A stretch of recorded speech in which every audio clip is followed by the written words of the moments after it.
Noong unang bahagi ng dekada 70, ang Philippine Constabulary, PC, ay isang pangunahing service command ng Armed Forces of the Philippines mula pa noong Marso 30, 1950 sa panahon ni Pangulong Elpidio Quirino. Ang PC lamang ang may pananagutan sa pagpapatupad ng batas sa pambansang antas. Ang mga puwersa ng pulisya sa lungsod at munisipyo sa lokal na antas ay hiwalay sa constabulary. Kapag kinakailangan, maaaring humingi ng tulong ang mga lokal na puwersa ng pulisya sa PC. Noong 1975, upang baguhin ang depektibong sistema, itinatag ang pinagsamang istruktura ng pamumuno ng PC at Integrated National Police, ENP, kung saan ang Chief PC ay sabay na nagsisilbing Director General ng PC/INP. Noong 1971, 13 PC opisyal mula sa PMA, 71 ang hindi nakatapos ng buong pag-aaral nila ng Philippine Constabulary Officers Basic Course. Umalis sila 1 buwan bago matapos ang kurso upang sumama sa iba pang PC officers na tumugon sa agarang panawagan para sa mga voluntaryo na agad italaga sa mga unit ng PC sa magulong Mindanao na noon ay nyanig na ng tumitinding karahasan dahil sa kilusang secessionist ng mga Muslim, MNLF. Ang 13 ay sumakay sa isang espesyal na flight ng PAFC, 47 na eroplano at lumapag sa paliparan ng Cagayan de Oro sa Hilagang Mindanao. Sila ay direktang dinala sa Camp Evangelista, Patag, lungsod ng Cagayan de Oro. Nakuha na ng PC ang kontrol sa mga tungkulin ng kapayapaan at kaayusan mula sa lokal na pulisya sa karamihan ng mga bayan sa Mindanao. Ang mga nagboluntaryo ay kinabibilangan ni Ed Fiñones. Siya ay naitalaga sa ika-16 na PC Company ng ika-57 PC Battalion sa ilalim ng pamumuno ni Constabulary Major Roger De Inla. Si Kate Catalunya ay naitalaga sa ika-453 PC Company sa ilalim ng South Cotabato PC Command at naging bahagi ng Strike Force. Ang iba pang mga kasapi ng PMA 71 na mga PC Lieutenant na sina Ed Matillano, Francisco Subia at Teodoro Runes ay kalaunang sumama sa kanya. Sina Subia at Matillano ay na-deploy sa General Santos City habang si Boyet Runes ay sumama sa PC unit sa Isulan, Cotabato. Si Bagsi Cabagnot ay kasama rin ni Kate sa ika-453 PC Company. Ang PC Lieutenant na si Antonio Duran ay na-deploy sa Zamboanga del Sur. Pinalawak nito ang saklaw ng asignasyon ng PMA 71 sa Mindanao.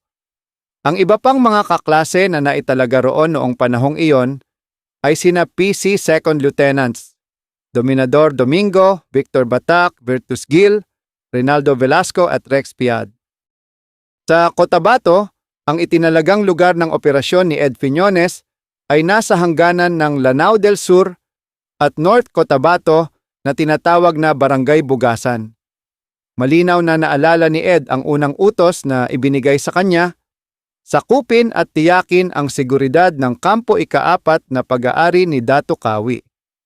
Bago mag-7 ng umaga, tinahak ng kanyang unit sa pamamagitan ng transportasyong panlupa ang rutang madaling tambangan papunta sa Kampo ika-4.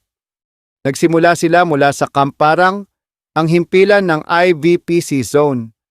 Ang kanyang mga tauhan, nakasuot ng fatigue na may nakarolyong manggas at itim na combat web belts na may Y-shaped strap na suspenders na may dalang bala, ay nakahawak na ang mga daliri sa kanilang mga gatilyo. Nagsuot sila ng pulang bandana sa kanilang mga ulo. Hindi iyon binigyan ni Ed ng anumang kahulugan. Kalaunan ay malalaman niya na ang mga bandana ay may ibig sabihin para sa mga posibleng mananambang. Maraming matataas na puno ng niyog sa kahabaan ng ruta. Ang mga halaman ay nagbibigay ng magandang taguan para sa mga aambus. Ilang kilometro na lamang ang layo ng Kampo ika-4 mula sa Camp Parang ngunit napakadelikado ng ruta. Kinailangan ang matinding pag-iingat upang makaiwas sa ambus. Nakatulong na si Ed ay pumili ng mga sundalong katutubo ng Maguindanao at Sulu. Sila ang nagpayong bumiyahe bago magpito ng umaga dahil iyon ang oras ng pagdarasal ng mga Muslim na posibleng aambus bago sila maitalaga.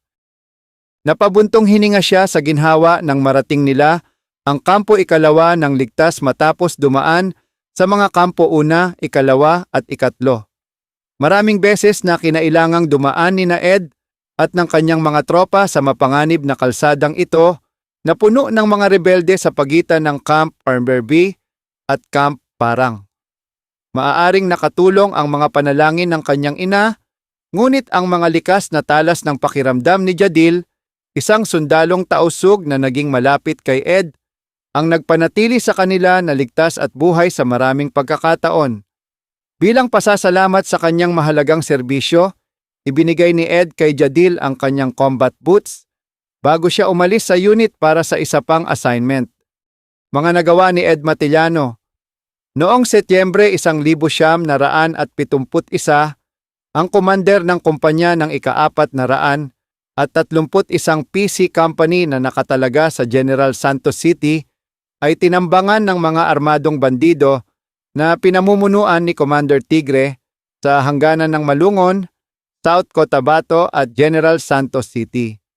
Ang kapitan ay napatay kasama ang 5 sa kanyang mga PC escort. Agad, isang pinagsamang platon na may 21 katao na binubuo ng mga elemento mula sa ika-53 PC Battalion at South Cotabato Constabulary Command. Ang ipinadala ni noon ay Teniente Coronel Percival Adyong, panlalawigang commander ng South Cotabato Constabulary Command. Si PC ikalawang Teniente Eduardo Ed Matillano, PMA 71, bagong graduado mula sa akademya at PC School, ang siyang mamumuno sa patrol na inatasang tugisin ang mga salarin, arestuhin sila at iharap sa hukuman ng katarungan. Sa Sitio Datalanao, Alabel, South Cotabato, ang platon ni Ed ay inambus ng mga armadong bandido na may bilang na humigit kumulang 30 habang umaakyat sa isang burol. Ang kanyang sibilyang gabay na ilang metro lamang ang nauuna sa kanya ay bumagsak at namatay sa ulan ng mga bala. Dumapa si Ed at sabay na nagpaputok ng kanyang M16 na rifle sa mga kalaban. Inutusan niya ang kanyang mga tauhan na magkalat. Siya ang kumuha sa kaliwang flank habang ang kanyang platoon sergeant na si Master Sergeant Borda ang kumuha sa kanang flank. Isang tumatakbong bakbakan ang naganap sa pagitan ng kanyang mga sundalo at ng mga bandido sa kabundukan at gubat ng Sitio Datalanao. Ang labanan ay tumagal ng buong araw. Ang 21 miyembrong platoon ay hinabol ang mga bandido nang walang tigil sa kabundukan ng Alabel, South Cotabato. Ang kanyang unit na kumuha sa kanang gilid ay nakipagsagupaan sa mga bandido sa isang palitang putok habang tumatakbo na nagresulta sa pagkamatay ng 2 sa kanyang mga sundalo ng PC. Nagpatuloy ang engkwentro hanggang sa sumunod na araw nang dumating ang mga reinforcement na pinamunuan ni Teniente Coronel Adyong sa lugar ng labanan. Muli silang nagtipon, pinagsama-sama ang kanilang mga tropa at inilikas ang mga nasawi. Ang engkwentro ay nagresulta sa 2 napatay sa labanan, KIA, sa panig ng PC at 15 KIA sa panig ng mga bandido. Tumanggap si Ed ng Gold Cross Medal para sa kanyang katapangan sa gitna ng labanang ito habang tumatakbo ang labanan. Sa ibang mga lugar, pinamunuan ni Twiggy Subia ang mga elemento ng PC sa panahon ng operasyon sa plantasyon ng Dole sa Polomolok, South Cotabato.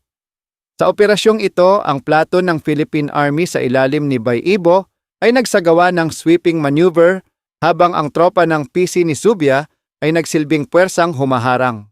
Si PC Second Lieutenant Rex Piad ay naging aide-de-camp ng IVPC Zone Commander sa Mindanao. Natanggap niya ang kanyang unang Gold Cross Medal sa Mindanao sa panahon ng tungkuling ito.